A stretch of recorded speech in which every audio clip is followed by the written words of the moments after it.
GM, we are live.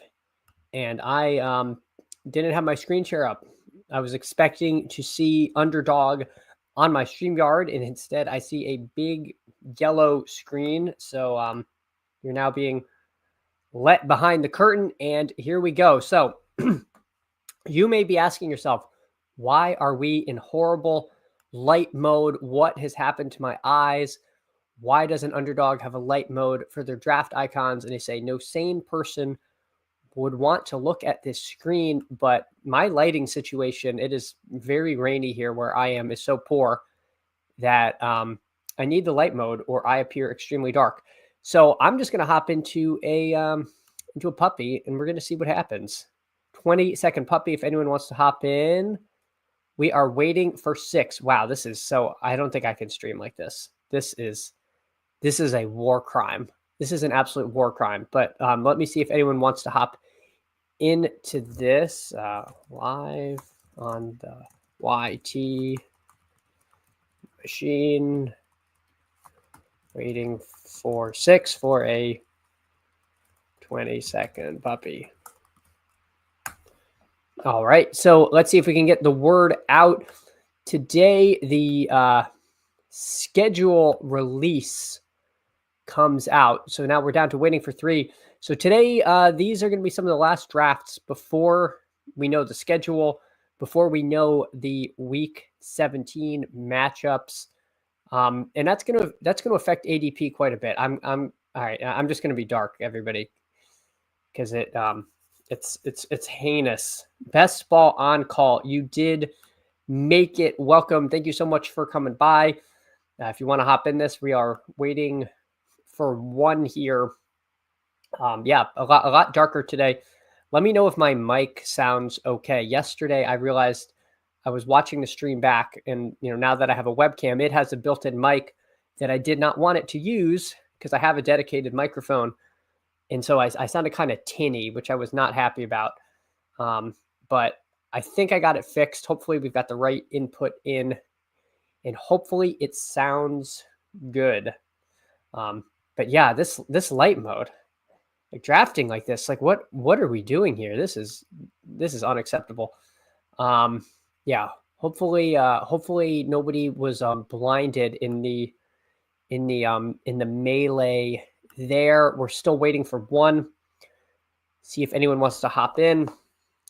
But yeah, my thoughts on the schedule release are that it's something that is nice to wait for because you can build Week 17 correlations. You could avoid bye weeks and such.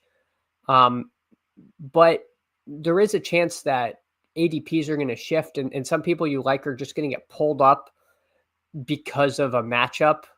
And we'll go through some examples when we pull up the draft board when we're actually off and running. And so I don't necessarily know if waiting for the schedule is optimal in all cases, because the information edge you get is one thing, but you are going to have some combinations and pairings that are going to become a lot harder to get in about 12 hours. And we don't know what those are yet, but there will definitely be some. Skeletor GM. Thanks so much for coming in. Looks like we got the 5 hole today. So we got the middle, which I feel like makes for good streaming content when you're kind of towards the middle of the board, because you actually have a few more like pushing around the turn decisions. I think that's something that when I'm watching a stream, I like to see how people handle that versus when you're picking at the turn and it's sort of just like get your guy season, which is, obviously relevant and important stuff too. But I do find it interesting to see who likes to try to shove quarterbacks around the corner or, push stacks around. So let's see. Hopefully we can do that today. I also find the middle of the board, you're more likely to get ADP value than at the end.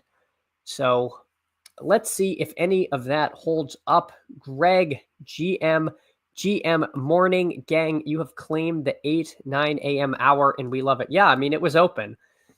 There's not a lot of spots open. If you stream in the evening, there is so much to choose from, and it's difficult because there's some great streamers out there and really good content, and it's hard to know who to tune into and who to catch later. So I am more than happy to have my little corner of the community that I am trying to build out here. And again, as I've said before, we are an underserved market, us early morning best ball drafters. So I will be more than happy to take Justin Jefferson at the 5. He definitely gets pulled up to the 2 quite a bit, especially if you're in a slappy room. I think stream drafts, the Jefferson is almost even money to go in the top 2 or 3. So happy to get him here at 5. If any of y'all did make it into the draft, let me know. Don't know that I recognize any names here. I feel like I've seen Fazoli before, but I don't know if that's just me thinking that name sounds similar to something I've heard previously. But I did a puppy late last night. I was about to go to bed. I said, let me fire off one more. And then somebody took Bayshell Tootin in the 10 and followed it up with like Rico Dowdle and Wandale Robinson. So I spent a nice solid 30 minutes when I should have been sleeping on a draft that's going to get thrown out, which is always a little bit frustrating of a feeling, but these things do happen. It is a long summer, and not all of our drafts are going to survive. So this is an interesting first round. We have CMC at the 8. We have Gene T going in the 10. Neither of those things alone are too crazy, but you don't always see them together. But then Bowers at the 11. That is definitely pulling him up in there. And then he goes Bowers McBride. So as a absolute double elite tight end truther when it comes to the big board in 20 rounds, this is aggressive. Bowers McBride is not something I condone. I think it's just too thin. I think it's too thin. CMC Henry, this person, extremely high T. So people are trying some stuff in here. So we have Jefferson, and then my question is, will I pair him with a running back or one of these receivers? I think I'm just gonna take Ladd. I got no problem starting with Jefferson and Ladd here. I have been doing more anchor RB or even robust RB this sort of draft season, at least early on, than I normally do. And so I don't want to completely abandon my kind of zero RB roots that we've all been taught. But certainly these early running backs do feel like they do have a lot of value. And if you play a lot of BR, your running backs were in the winning in the flex of the winning BR team 70% of the year. I think that's a stat that Pete compiled. And I know these are different games. I know these are expanded rosters, but it is still the same scoring format. And I do think sometimes we too easily say that you can find running back production later, when it's sometimes a little easier said than done. So I've got no problem. I think I would take Chase Brown here in the interest of going that kind of anchor RB approach. I definitely could have taken JSN. If there was any kind of like serious ADP value in a wide receiver, I might open three RB. But to me, Brown is a little bit the end of this early running back tier of guys I'm really excited to take. So we start off with Jefferson, Ladd, and Brown. Tyler is in here. Face reveal. Yeah, that's me. I am here. This is what I look like. It's probably what everybody expected. I think Buck said it was like literally exactly what he expected. If you went to a police sketch artist, having just listened to me, they would probably just draw my face. Skeletor Hero RB, our robust RB feels comfy this year. Yeah. And that's always a little scary when something feels comfy. It's like, maybe when has comfy won anyone $1 million here? Wide receivers getting more expensive and RB profiles being less inhibitive is part of it as well. Start 3 wide receiver and ideally fill flex with RB or super wide receiver. Handsome lad. You are too kind. You are too kind, sir. But yeah, I agree there. I think it's just kind of what the room gives you. Again, had the room given me a good value at receiver, I would have happily taken that. Um, I'm hoping that being in the middle of the board, I can kind of control things and get some opportunity to take guys I like in this kind of like 101 to 125. These picks can get pretty gross. But sometimes there's someone you like there. And to me, that says a lot about how your draft ends up. Those picks kind of make or break it, in my opinion. Nothing has won me a million yet. Well, that's the tough part about best ball, right? Is you can know what you're doing and then live like 100 human lifetimes and not realize your edge, even if you do have an edge. There's just not enough seasons for it, and that's like the sad reality. Is that there's definitely there's definitely a lot of luck in who ends up getting home in these. Interesting choice here between DJ Moore and Omarion Hampton. I think I'm going to take Hampton. I don't think I have a lad Hampton team, so we're just going to build a big Schwarzenegger, go Chargers, go. I won't do the impression because it's going to be terrible. But we're going to see how we do building out a Charger stack, and then probably pick up another wide receiver here. So, building these team bets I like doing, and now at least I have something clear I'm doing. Herbert is going to probably be a priority on this team. And I think it's because the wide receivers running back 5, 6 wide receivers feels pretty enough. You can take a detour early in the draft. Yeah, that certainly could be. I find that if I take an elite tight end, I'm not like hating my team. At least this far in the draft cycle. So you can definitely take an early QB or tight end and end up being happy with your room of 5 or 6, and then just pick up one of those like truly late flyers. Wolverine has made gambling for over 100 plus years. Yeah. If it'd be interesting to see if Wolverine could realize his edge in Best Ball Mania. Would Wolverine win it if he was maxing BBM? How long would it take him? I suspect it might take longer than he might remain interested in the contest. GM, this team is cooking. Thank you, Artillery Frost. Kittle would have been interesting, but again, I didn't want to take another wide receiver detour. I like Ridley a lot. I'm pretty high on him this season. I wish he wasn't at 53 because, we were able to get him in the 60s and 70s, knowing that Cam Ward was going to be his quarterback. And we did the best ball bit where everyone knows something is going to happen. And then we say it's priced in, and then it happens. And it turns out it wasn't priced in. Not great at pricing things in, but who is great at something is Teds. Teds is great at drafting running backs. I mean, my God, he's got CMC, Henry, and RJ Harvey. He says, Doctor, my T levels are not low, and I will prove it to you. You can cancel the blood test. I will simply show you my draft board at this puppy.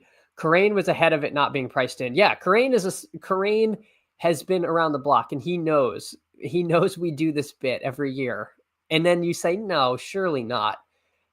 And then it happens. It's incredible. And it's something it's honestly one of those things that can help you or can help us next year to keep in mind, because that thing we think is priced in, just people need to see it before they do it. Rumbling he is. Yeah, I assume you're talking about how good this team is. I'm just going to narcissistically assume that this team is rumbling. Artillery Frost, I think stuff is always priced in, but then when something happens, the market reacts whether it's priced in or not. Gene T was the same way. Yeah. I want to give the market a little bit of Gene T pass because there were some tail outcomes where it could have been bad. Like if the Jets took him or if the Niners took him, I don't know if we'd be pulling him into the I mean, if the Niners took him, I don't think we would be taking him in the first round. If the Jets took him, I think we would talk ourselves into, Brees being on the block. But, there were a couple places he could have ended up that were objectively pretty poor.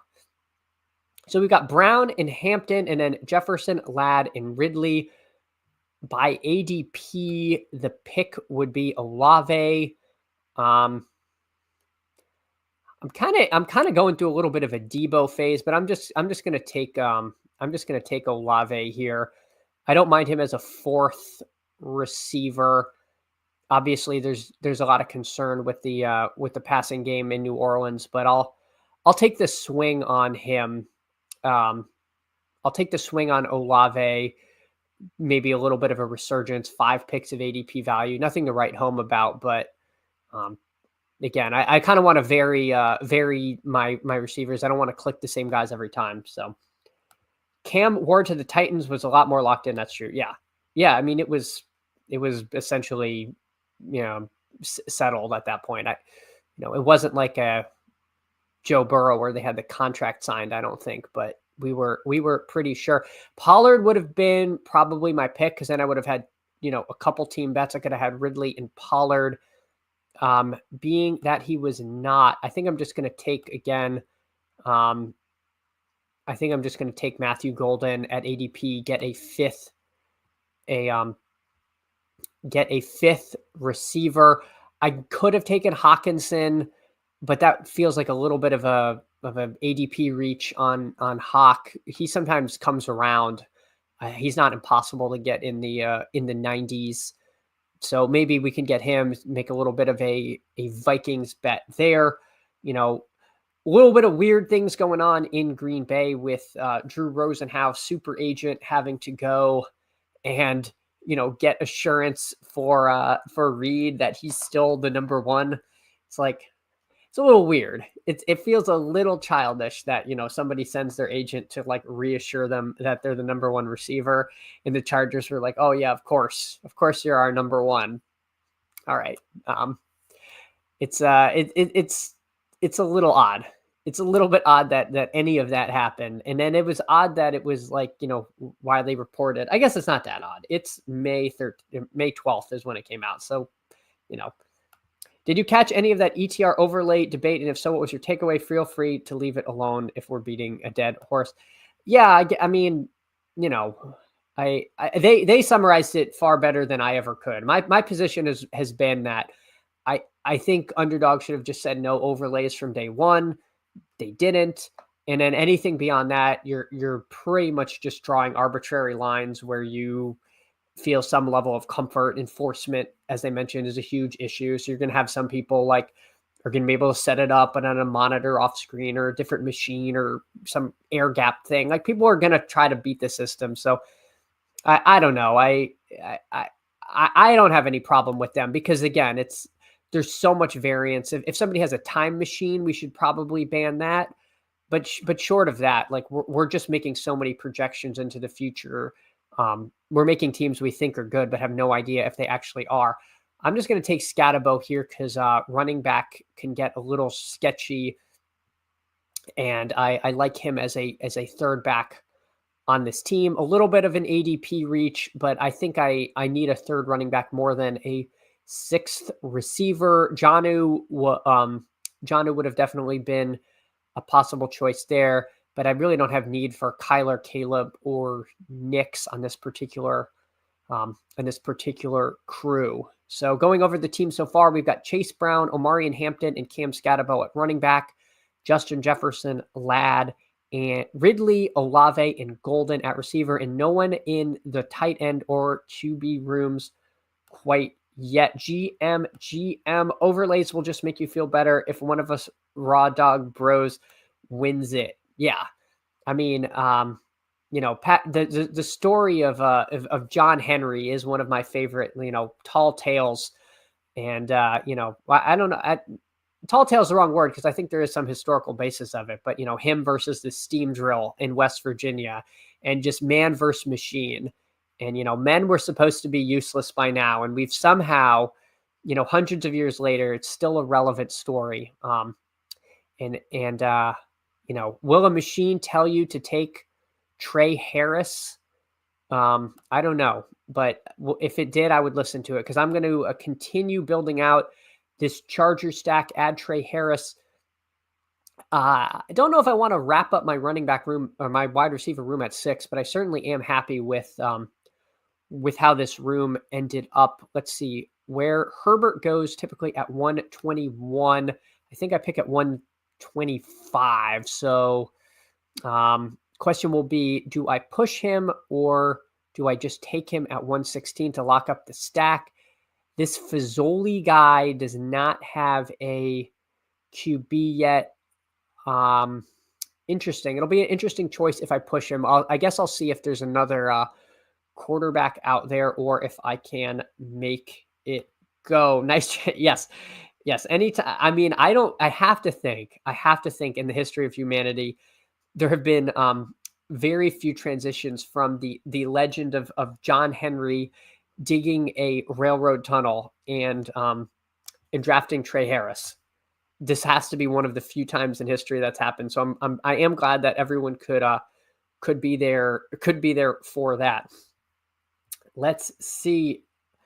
Left that hammer smoking when he beat that steam drill down. Chad dropping John Henry bombs at 9 a.m. I mean, he is our patron saint. If you are not an overlay bro, then you need to be a John Henry bro. And, he will get you fired up. I mean, it is an incredible story. So I've always been about that. And no spoilers if anyone wants to is not familiar with the story and reads it. GMATX Bearcat, thank you so much for coming by. I hope you are as fired up as Greg Man the Machine. Yes, a missed opportunity for a stream name here. Najee Harris is probably too many Chargers on this team. I think that might be shark jumping levels. He didn't fall to me anyway. I could take Shaheed. That would be a lot of Saints. I think my preference is almost Ingram to Loveland on this crew. I'm going to take Ingram. Don't really have too much to add there. I like Loveland. Apparently the shoulder injury isn't going to be anything of a huge deal on his team. Maybe tiebreak a little bit of the kind of Denver Charger correlation of playing in the same division. That might be just me making something up to sound smart. Because we actually know Denver's Week 17 is is a Christmas Day game against the Chiefs. So that's one of the scheduled drips that has come out so far. Whohames sup fam. Thanks so much for coming by. The Who crew is strong and they are legion. So great stuff yesterday. If anyone does not subscribe to Whohames, I highly recommend you do so. Whohames, you always have good insight and you are one of my favorite listens out there. Hopefully we get our guy Herbert. So it does happen. We get our guy, we get the Herbert triple stack. So happy with how that turned out. And again, that's one of those things that is nice about picking in the middle of the board is you can make some, reasoned analysis if you want to try to push somebody. And we, we're able to look through the end and see if anyone needed a QB. There were a few QBs kind of as buffers. We had May and Goff in between Herbert, ahead of him at ADP. So somebody who was taking an unstacked quarterback is more likely to take one of them. Pulling up the board, nothing too crazy. Tootin about 10 picks ahead of ADP. I'll be shocked if he ends at 120. He feels like a strong candidate to kind of rise all spring and summer. And that's even, before training camp. If he's the one, he's going to shoot up a lot. I would guess he ends in the, 70s probably if he's the one, maybe even higher than that, to be honest. It depends on what kind of split is anticipated. But I'll be pretty stunned if he's not just kind of a slow riser into into the hundreds as it is. Tootin going to move up 15 to 20 spots most likely. Yeah. Again, his ADP is one of those that to me just doesn't make a whole lot of sense.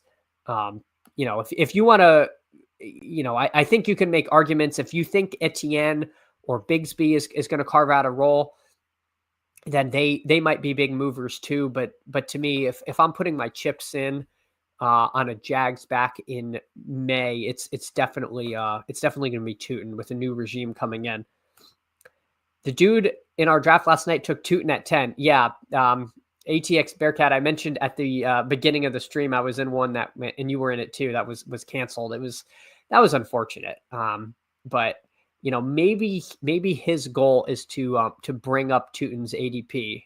So he's willing to just sacrifice $5 at a time to adjust the ADP where he thinks it ought to go. Thinking about our second QB on this team, JJ McCarthy makes sense.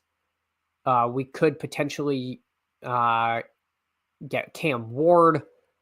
So let's see what comes around to us. I think I'm going to get cute and take Tucker Kraft here. Take the ADP value. Hope nobody takes McCarthy. I already have Golden, so I've got a little bit of a Packers team bet without the quarterback. If I have to take Cam Ward, I'm actually pretty okay with that. Especially being that, I'm really am betting on Herbert and the Chargers on this team. Picking again at 149, I think Ward is closer to 160. Where is Cam Ward? 157. Yeah. So I think in this case, I would not, if McCarthy goes, I don't think I would try to push Ward to 164, because then I'm really kind of going to be up a creek and we're going to be, discussing the merits of Tyler's show. And that's not really the world I want to live in right now. So in the ideal world, we'll get JJ McCarthy. If we don't, the pick will be Cam Ward. And let's see if we can get our guy. We wait, and Fazoli snaps off Jalen Knowles. So again, the magic of the picks in the middle of the board allows us to make some pushing decisions and get ADP value. So we get Herbert and McCarthy, so I can end this team with two quarterbacks and be pretty happy with it. And now really just fill out this RB room and snag one more, the tight end du jour on this team. Feels aggressive. I assume you mean taking Tootin at 10. Yes. Yes. Right now it does. But, if we could be taking Tootin at 10 in a year or two. You never know. But, for dynasty best ball, it would be even that would be a bit aggressive. I do think it would be interesting, and I've always thought this would be fun if Underdog was able to run it where your team was entered in like a shadow contest for the next year. It doesn't even have to have any kind of real prizes, but just to see who would win BBM the following year. So who was just way too early, and just run the exact same contest and just see what would have happened. I mean, I don't know. Maybe that's just something I think would be funny. But it would be to me interesting to see who wasn't wrong, but was just early. So Etienne officially dead, gang. Well, no, I don't think so. I mean, I'm drafting like he's dead, but I don't have any kind of greater insight than anyone else. So I'm avoiding Etienne, but there are people who really like him or think he's going to be at worst the 2. So, he's still getting drafted, just currently not by me. If we get information in training camp and I'm wrong, then I will absolutely change my tune. Cam Ward comes around. Interesting choice here for me. I think I'm going to take him, actually. I don't know. I think I'm going to take Ward. Being that we did get Herbert at 125. So, we didn't use early draft capital on a QB. I like the idea of showing up to the playoffs with with my top 3 receivers stacked. Yeah, I don't mind that. I didn't think he was going to be there. I thought I was just going to start clicking backup running backs. But with Brown, Hampton, and Scatabo, I do feel good about my running back room. I probably feel better about Scatabo as a 3 than a lot of people do. But I think he's capable of just taking that Giants job and essentially running with it. I'll be shocked if he's not at the very least the goal line back. I guess in Dynasty it makes more sense. Yeah, for Tootin. Got him in both dynasties, which feels great for the listener leagues. Is everyone in that filled out of form? Keep the Chief. I am still collecting. I think we're a little over halfway as far as having collected everyone's info to send that out. Keep the Chief talking about the Davis Maddock Dynasty League Discord, which is all coming together. I'm going to take Pat Freiermuth. I'm surprised he hasn't risen a little bit more. I could have waited and taken Chig with Ward, but I do think Freiermuth has a little more upside than Chig does. Copy BBM teams for the following team would be fun. That's my music right there. Never wrong, just early. Yeah, I think just as fun. Like, they don't actually even have to like they could give people like Underdog merch for it, and it would just be a good bid. It might keep you more interested. I don't know. It's probably dumb, but I just have always thought it would be kind of funny and wouldn't take a whole lot of effort. Also avoiding Etienne, but a trade could change my mind 100%. If Etienne showed up tomorrow on the Bears, all of a sudden I'm reluctantly drafting him there. I did a Tootin, Etienne, Hancock, and BBM. That seemed fun. Have several outs for that bet. So you are just completely out on Tank Bigsby. And hopefully LaQuint Allen doesn't just, completely bury all of us. Although I think LaQuint Allen has outs to be the third down back there. Great pass catcher, best in pass protection in the draft. I am not willing to sleep on LaQuint Allen as a total 0. I'm not taking him. Maybe I take him on DK in a 20-round draft because it gets really thin there. But, in training camp, you got to listen to the drumbeat, and he could end up having like an actual role.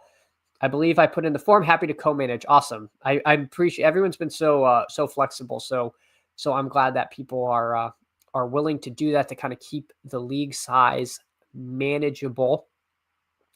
Coming around here, I think I will just be adding backup running backs at this point. Neal and Giddens are my preferred play. The Browns running back room is kind of weird past Judkins. Really don't know how the Sampson Ford split is going to go. So I've not been clicking much Sampson. I think if it comes out that he's going to be the 2, I'll take a little more of him later in the summer. I'm just going to take DJ Giddens. I think the Colts finally have a reasonable RB2 over there. Hopefully this isn't like drafting 20% Evan Hull like I was doing early in BBM's last summer, and then he ended up being on the practice squad. Did not go well. So we add Giddens to the room. Fanspeak Network GM, love the morning streams. Looking forward to drafting together Friday AM. Meg, yes, Meg, thank you so much. Fanspeak Network, if you do not subscribe, they do great stuff over there. I will be appearing on their Friends of Best Ball show on Friday at 10 a.m. So hopefully people can tune in. I'm so looking forward to that. That is going to be a lot of fun.